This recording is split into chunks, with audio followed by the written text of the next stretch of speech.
Folks, the sky is falling is still the continued conversation. We have sealed product on the move, and we're going to talk about today is magic sealed product. First, we're going to talk about some little things. We got some sealed starter decks here. We got really old school 90s era, and we got some 00 era.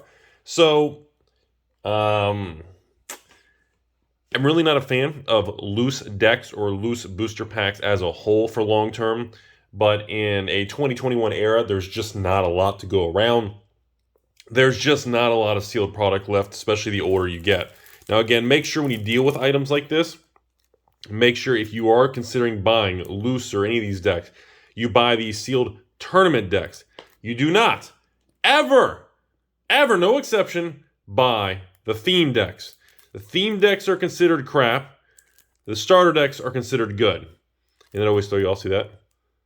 See in English, it's actually not written in English on there, but it's actually you can actually see it's actually an English deck. So that always kind of definitely confuses some people, by the way. Anyways, where's this actually made? Customer service Hasbro. Wow, customer service in Great Britain. Wow. Anyways, so just be aware that these do have value and they are sought after, especially the tournament decks, because these are still randomized. But the theme decks are not. That's a very common thing. I get messages like that. Rudy, I found this Ravnica original theme deck, a whole brick of 12. It was like $200. Dude, I'm gonna make like $2,000 profit. I'm gonna 10x my money. Well, I hate to be the bearer of bad news, but you bought a pre-constructed theme deck, which means the randomized high-end cards from like Ravnica originally are not going to be in there. So just be aware of that. Now, when you get back to these 4th edition Ice Age things, you know, this is something I had sold a lot of. Even if you go to my eBay, I don't know if I saw those listings up from years ago. I had sold hundreds of these things. And it was funny because when I first started selling these on eBay in 2016, I think I was selling them for like $29 shipped. And then like every 6 months to a year, I raised the price $10. And then towards the end, it was $39, $49, $59, $79, $99. And I started doing bigger jumps. Then it was $149, $199, $299, $399. And at this point, I'm sure it's probably around that $200 to $400 price range. And even then, I may have pulled the listings down. I'm not even sure they're still up. I have to check. But it's amazing how far items like this have come. And again, there's no reserve list in 4th edition. That's kind of the kicker of it. Ice Age does have some reserve lists. You know, it's got the big old Mr. Necro, big bad boy, and some other little kind of fun little kind of rares and things, but nothing super really extreme or dramatic. But here's another example here in this video. We've got more items here coming through the old store. So these are great examples of starter bricks. Very old school bricks. You can see look at the logo. You even got this. You get the square logos and the curved logo. It gives you an idea how old these products are. You can see the different era logos, and of course, the really old ones didn't even have the logos. All you have is a little V flap. You got the gold pull tab. Ice Age, I think, has silver pull tab, right? Yeah, silver pull tab. And remember, like Revise, a lot of them have Revise. Can even go back. It was like first batch Revise. I think you can even get the clear pull tab that like ABU had. It's crazy. Anyway, so these are the actual starter bricks. So these just came in. We did some deals and bought some of these. I'll let you guys put these together so you guys can see them. So these are super heavy. Unlike Ice Age and 4th edition, where these were bricks of 10 each. Remember, these last batch, when they were doing tournament decks before they were discontinued in the 2000s, these are 12 decks. You got 4, 4, and 4. So you can actually, if you want to visualize it, there's 1, 2, 3, 4, 4 in the middle, and 4 on the right. Can you see on the side? No, that's a full wrap. Oh, wait. Okay. No, they're fully wrapped. Anyway, so these I was always a fan of. The bricks of actual starter decks. 'Cause remember, unlike original ABU starter decks, these do have 3 rares. They have the same quantity of uncommons, but you get a bunch of like mint condition basic lands from that era. And I always felt if you had to choose between the two, for the longest time when I was into this stuff in the 2000s and early like 2010, 2015 range, starter bricks, like a Shadowmoor booster box would have been like $300. And then the Shadowmoor starter brick was like $150 to $200. It was really interesting how, because you couldn't draft them, people in stores would put these at a discount. It was something that was a very awkward thing. And that was the first time I started buying a lot of the Tempest starter decks. And also, there was another one, I can't remember. It wasn't Shadowmoor. Was it Ravnica? I don't know, I can't remember. Was it Kamigawa era? I can't remember. Anyways, I always preferred these because I always was one of those people that believe that long term, the basic lands from old Magic sets were going to become kind of special. And that was always, and remember, also the original starter decks were 60 card starter decks. These later ones, does it actually show it? These later starter deck bricks they made always had 75. So like they increased the commons. I don't know, I don't remember if there's a couple extra uncommons, but I know you got a bunch of basic lands and everything. And yes, these all do have foils in them. And yes, the starter decks do have foils. And that was something that was part of the argument where people said to me, well, Rudy, if you open 36 booster packs, you can get more foils because if there's 12 starter decks, even if you're super lucky, you can only get one foil per starter deck. Well, that turned out to be false. I remember I even did a YouTube video opening, I think it was in 2019, where we opened a starter deck. I think we did a sealed starter deck of something from like Ravnica era. And I think we had 2 or 3 foils in one of the starter decks, and then no foils in another starter deck. So you can get multiple foil cards in a single starter deck. And if I also remember, when you get the foil rare or common or uncommon, it's not in the back of the pack. It replaces the slot. So if you have a foil rare, it replaces your rare. You don't receive an additional copy of that slot. I know it's kind of funky, it's kind of weird, folks, but I just wanted to bring that up. So I'm still, even in this era now, where the market is softening, everybody's all negative, and collectible bubbles burst, it finally happened, all, you know, again, I have absolutely zero different perspective on sealed product. And a lot of people are saying, well, Rudy, dude, all the new products, it's not a collectible card game anymore. The new cards have no value and everything. And there's like a meme joke going around.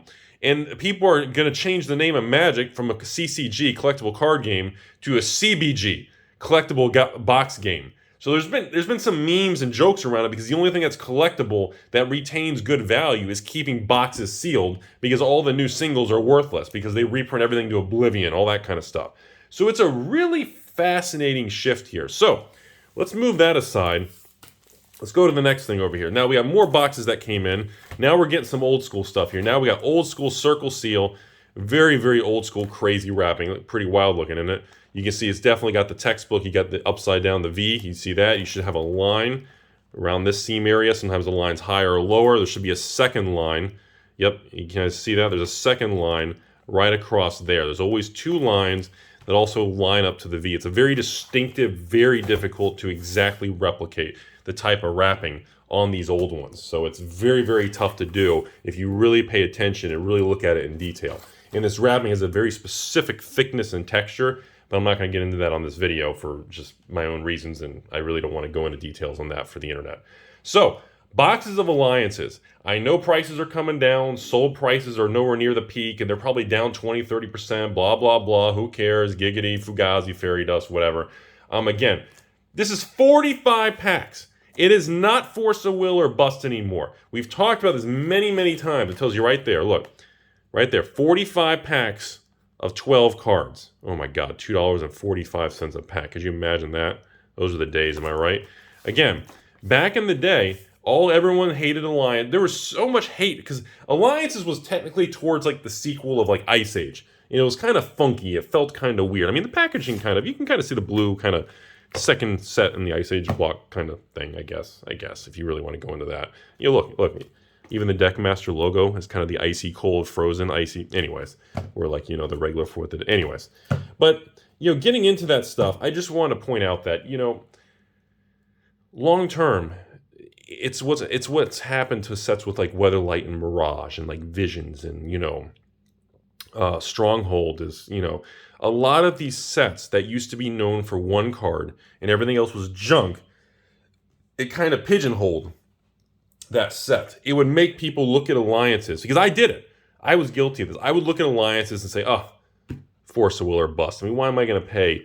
I mean, I remember even in 2017, why would I pay $400 for an alliance box? I mean, even if I get lucky and I get 3 or 4 force of wills, and that's like a perfect box, so what? Force of Will's $50 a card. This was 2016, Rudy. And I was like, okay, I get $200 with Force of Wills. Nothing else have value. Maybe a $10 Helm of Obedience. Maybe a $5 Lake of the Dead. You know, there's really no value here. It's not very exciting. But hey, at least Force of Will's an uncommon, right? Technically, what is it, like a U3 or something instead of a U2? Remember, the old print sheets are different. There's no technical rares or mythics. Isn't that weird to say that? Sorry, I'm having a moment. No rares or mythics and foils and variants and... Man, In that, I don't know. Never mind. I don't want to go in that direction, but I wanted to bring that up. So last two things this video here. Still a big fan of Ice Age, not changing my opinion. Now we got the dumpster fires of the Magic history. Watch out, here it comes. The dusty, half-destroyed, there I am. That's a self-portrait, folks. Homelands. Hopefully they didn't reseal it with Fallen, wait, hopefully they didn't reseal my Homelands box with Fallen Empires. I don't know, whatever. Doesn't make sense. You know, just for the record, remember, Homelands and Fallen Empires can come in a full, funky, cheap-looking seal that's very cheap and easy to fake, even though I don't know why you would what are you going to reseal Fallen Empires with? And same thing with Homelands. You get this circle seal that's very iconic, but you can also get a full seal on the Homelands. This was the era where they were available in both. Okay.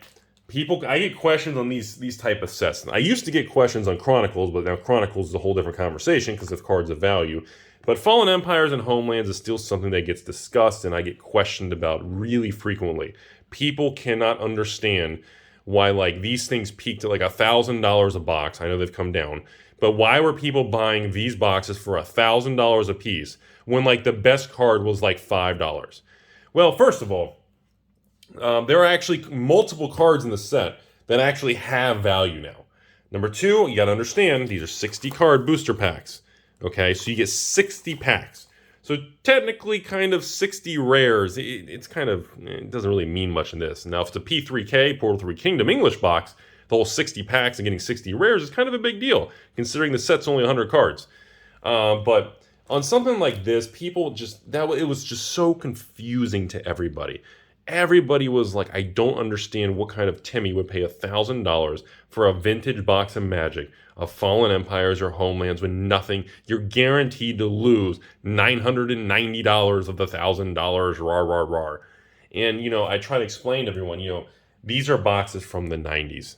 Well, really early 90s, 94-ish, 95, depending when you actually showed up in your part of the country. But technically, I believe they were technically printed in 94, even though most people didn't see them till later on. Does it have a date? I was hoping to see some. I don't even know if these have any specific dates or details on them. Maybe not. Is there an actual? I was kind of hoping there would be. Maybe not. Anyways, these are, God, look at that. Look, there's even a little hole in the corner of the box. Look at that. Even the print tag. There should be actually a number on that. Can you guys see that? I was like, there's, oh, you can almost see it. There it is. Hold on. See if I can actually get you guys to see that. Come on, can we get it? No, we can't. Oh, there it is. You can actually see the box number, what box number off the print line that box was. And again, condition on stuff like that's not that big of a deal. It doesn't, I mean, as long as it's intact and everything. But anyways, I you know, final thoughts on this video is, remember, when boxes become 20 to 30 years old, the value of the cards in the box become less and less relevant. It's more about the rarity of the item itself. Two, as we move into the future, you know, even a $10 card that's packed fresh is going to have a premium. A $10 card that gets graded a PSA 10 is probably going to sell for $100 to $200. So maybe not in this bear market, but overall, you have to remember that. So the prices in things can be skewed and deceptive based on, you know, what the product has done. And again, I still also believe, I know this is kind of a hot take, but I actually think moving forward the next 5-10 years, graded booster packs are going to become more of a thing, where people can actually crack a box of Homelands or Fallen Empires. And PSA has those new upgraded booster pack grading cases where it doesn't bend the flap of the pack anymore. They're very impressive looking, actually.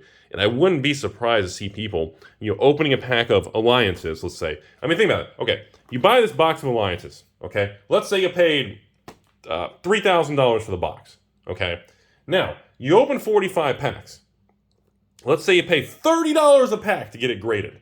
Okay, so now instead of selling each pack for, I don't even know. So let's say you sell each pack for a couple $100. If it's a graded pack, there are going to be collectors, evil investors, and people who want to preserve that museum style history and the historical feel, especially as we all get older.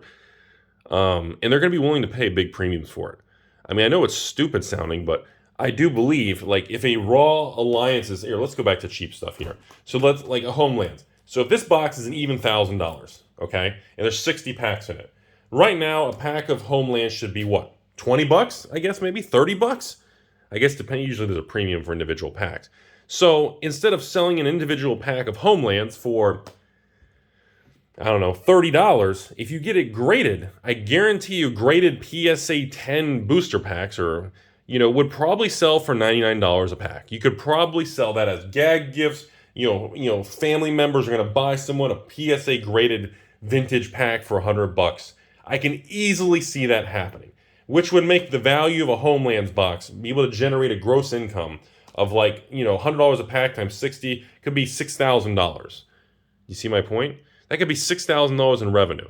Even if you chopped off today's $1,000 price, that's $5,000. Even if you chopped off another $1,000 for a bulk pack grading, that's still $4,000 for a box of Homelands just for kind of restructuring it and grading it.